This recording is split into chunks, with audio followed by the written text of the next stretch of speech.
ईश की जय, पुरुषोत्तम भगवान की जय, भागवत भगवान की जय, गिरिराज धरण की जय। ओम नमः पार्वती पतये हर हर महादेव हर। આજનો પાઠ છે પુરુષોત્તમ માસની કથા। મુનિ મેઘાવી વિષ્ણુ ભગવાન અને કૃષ્ણ ભગવાનનો સંવાદ સાંભળી હર્ષ પામેલા નારદે ભગવાન નારાયણને પૂછ્યું કે પુરુષોત્તમ માસને વૈકુંઠમાં લઈ આવ્યા તે પછી શું થયું, અને કૃષ્ણ અર્જુનની કથા પણ જણાવો।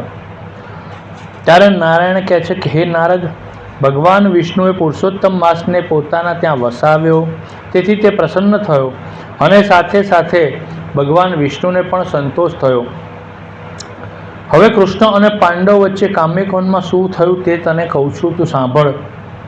શ્રી કૃષ્ણ યુધિષ્ઠિરને ઉદ્દેશીને બોલ્યા, ધર્મરાજ, તમે 5 ભાઈઓ અને દ્રૌપદી રાજપાટ ત્યજીને જંગલમાં ભટકો છો, પારાવાર દુઃખ વેઠી રહ્યા છો। આ જોઈ તમે તમારા શત્રુઓને ભયથી આ વ્રત ભૂલી ગયા હશો, એમાં તમારો દોષ નથી। પોતાના ભાગ્યના આધારે માનવી દુઃખી વેઠે છે। તમારા દુઃખનું બીજું કારણ એ છે કે દ્રૌપદી પૂર્વજન્મમાં મેઘાવી ઋષિના પુત્રી હતા, ઘણા લાડકોળમાં ઉછરેલા, રૂપગુણ પણ એમનું અજોડ, બધી કલાઓમાં તેઓ પારંગત હતા। એક સમયે પડોશમાં રહેતી પોતાની સખીને પોતાના બાળકને રમાડતી જોઈ એને પણ સંતાન સુખની ઈચ્છા જાગી અને તે વિવાહ યોગ્ય થઈ ચૂકી હતી, છતાં તેનો વિવાહ થયો ન હતો।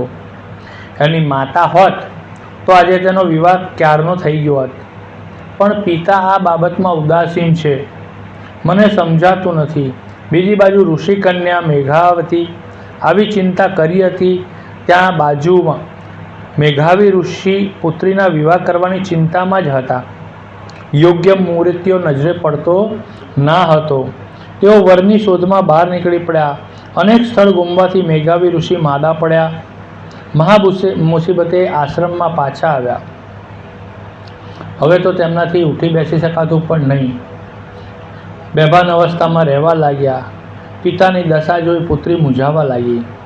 મેઘાવી ઋષિ ભાનમાં આવતા તેમણે પ્રભુને પ્રાર્થના કરી કે હે દીનાનાથ, સંસાર સમુદ્રમાં ડૂબી રહેલું મારું આપ રક્ષણ કરો। આપની કૃપા વગર મારું દુઃખ દૂર થઈ શકે તેમ નથી। આપ મારા પર નિરાધારના આધાર છો, હું આપને નમસ્કાર કરું છું। મેઘાવી ઋષિની સ્તુતિ સાંભળી વિષ્ણુ લોકમાંથી ભગવાનના દૂતો આવ્યા અને તેમનો આત્મા પ્રભુના ચરણ કમળમાં પહોંચાડ્યો। આ બાજુ આશ્રમમાં પિતાના મૃત્યુથી મેઘાવતી કલ્પાત કરી રહેતી।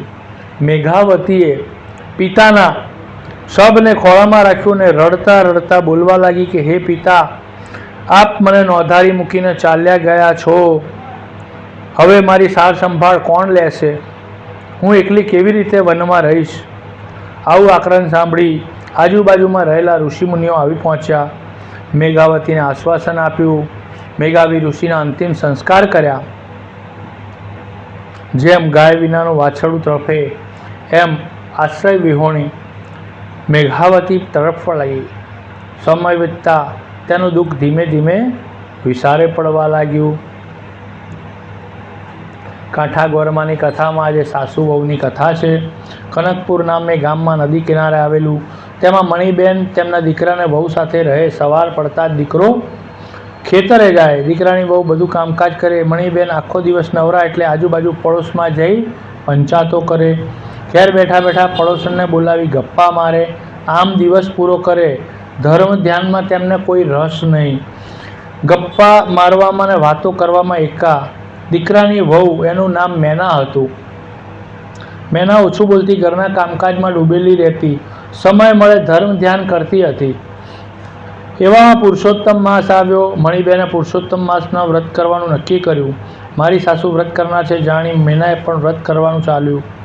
પોતાની સાસુને આ બાબત જણાવી, આથી મણિબેન ગુસ્સે થઈ છણકો કરી બોલ્યા કે મોટી જોઈ ભક્તાણી, ઘરમાં બેસીને ધર્મ ધ્યાન કરો, નદીએ નાહવા જવાની કોઈ જરૂર નથી। મેના સાસુની નારાજગી સમજી ગઈ, તે મૌન રહી અને મનોમન વ્રત કરવાનો સંકલ્પ કર્યો। મણિબેન રોજ સવારે વહેલા ઉઠી નદીએ જાય સ્નાન કરી કાંઠા ગોરમાનું પૂજન કરી કથા વાર્તા સાંભળે, બ્રાહ્મણને દાન દક્ષિણા આપે. આ બાજુ મેના પણ સવારે વહેલી ઉઠતી, નિત્ય નિયમ પ્રમાણે તે સ્નાન કરતી. સ્નાન સમયે પુરુષોત્તમ ભગવાન મારું સ્નાન વ્રતના સ્નાન તરીકે માન્ય રાખજો, આમ કહી તે નાતા નાતા ભગવાન પુરુષોત્તમનું ધ્યાન ધરતી. તેણે દેવસ્થાનમાં ભગવાનની નાની મૂર્તિ સ્થાપી, રોજ ધૂપ દીપ પુષ્પ આદિ સમર્પિત કરતી, સ્તુતિ પ્રાર્થના કરતી, આરતી કરતી હતી. અધિક માસમાં કથરોટમાં બેસીને સ્નાન કરતી. તેણે એક કહેવત સાંભળેલી કે મન ચંગા તો કથરોટ મેં ગંગા, એટલે રોજ કથરોટમાં બેસીને સ્નાન કરતી. બેસીને સ્નાન કરતી, લોટા વડે શરીર ઉપર પાણી રેડતી જાય ને ભગવાનના નામનું સ્મરણ કરતી જાય. એક દિવસ મણિબેન સ્નાન કરવા ગયેલા, ત્યાં નાતા નાતા તેમની કાનની ચૂની પાણીમાં પડી ગઈ. શોધવા માટે ઘણી મથામણ કરી પણ કંઈ હાથ ન લાગી. છેવટે કંટાળી નિરાશ વદને ઘરે આવ્યા. હવે બન્યું એવું કે મેનાવતી કથરોટમાં સ્નાન કરતી હતી. તેની નજર કાનની ચૂક પર પડી. તેણે લઈ ઘરમાં મૂકી. મણિબેન આવી પોતાની ચૂક પાણીમાં પડી ગઈ છે તેમ દર્શાવ્યું. ત્યારે મેનાએ કહ્યું કે હું કથરોટમાં નાતી હતી ત્યારે કથરોટમાં મને મળી છે, તે તમે રાખો. મણિબેન ચૂની લઈ જોયું તો પોતાની જ હતી. તે આશ્ચર્યથી ગરકાવ થઈ ગયા, પણ કંઈ બોલ્યા નહીં. 5 દિવસ ગયા પછી નદીમાં નાતા નાતા મણિબેનના હાથમાંથી વીંટી સરકી ગઈ. એ વખતે મણિબેન શોધાશોધ કરી પણ ના મળી અને થાકીને ઘેર આવ્યા. આ વખતે મેનાએ નાતા નાતા ભગવાનનું સ્મરણ કર્યું ત્યારે કથરોટમાં વીંટી આવી ગઈ. મણિબેન ઘેર આવતા તરત તેમને વીંટી આપી. મણિબેન વીંટી ઓળખી ગયા. એ કંઈ બોલ્યા નહીં. મારી વીંટી પાણીમાં પડી ગઈ છે. તેમણે મનોમન વિચાર્યું કે ચૂની વીંટી નદીમાં પડે ત્યારે નીકળે છે કથરોટમાં. આમાં નક્કી કંઈક છે, અથવા તો મેના મેલી વિદ્યા કરે છે. અગર તો તે ચૂડેલ છે. આના વગર આમ બની જ ના શકે. મનમાં ગભરાટ વ્યાપ્યો. વહુ અમારું ધનોત પનોત કાઢી નાખશે, શાંતિથી જીવવા નહીં દે. કાલ ઉઠીને તેના છોકરા થાય તો ભરખી જશે. અમારો વંશનો નાશ થશે. મારે કોઈક ઉપાય કરવો પડશે.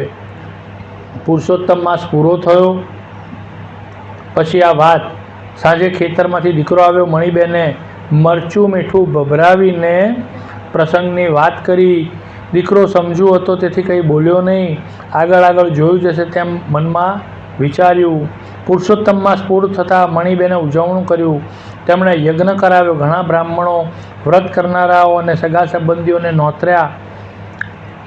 શ્રીફળ ઉમવાનો આવ્યું કે તરત જ ગેબી અવાજ આવ્યો, મણિબેન તમે બધાએ મારું પુરુષોત્તમ માસનું વ્રત કર્યું છે, યજ્ઞ કર્યો, દાન દક્ષિણા આપી મને સંતોષ કર્યો. એ તો ઠીક છે, પણ આખા ગામમાં શ્રેષ્ઠમાં શ્રેષ્ઠ વ્રત તો તમારા દીકરાની વહુએ કર્યું છે. તેણે મારી પૂર્ણ શ્રદ્ધા ભક્તિ કરી છે. તેનાથી હું સંતોષ થયો છું. હું તેને આશીર્વાદ આપું છું, તેનું કલ્યાણ થાવ. આવું બોલી ગેબી અવાજ બંધ થયો.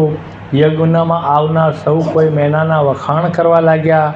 મણિબેનને પણ હવે સાચી વાતની સમજણ આવી. બોલો શ્રી પુરુષોત્તમ ભગવાન કી જય.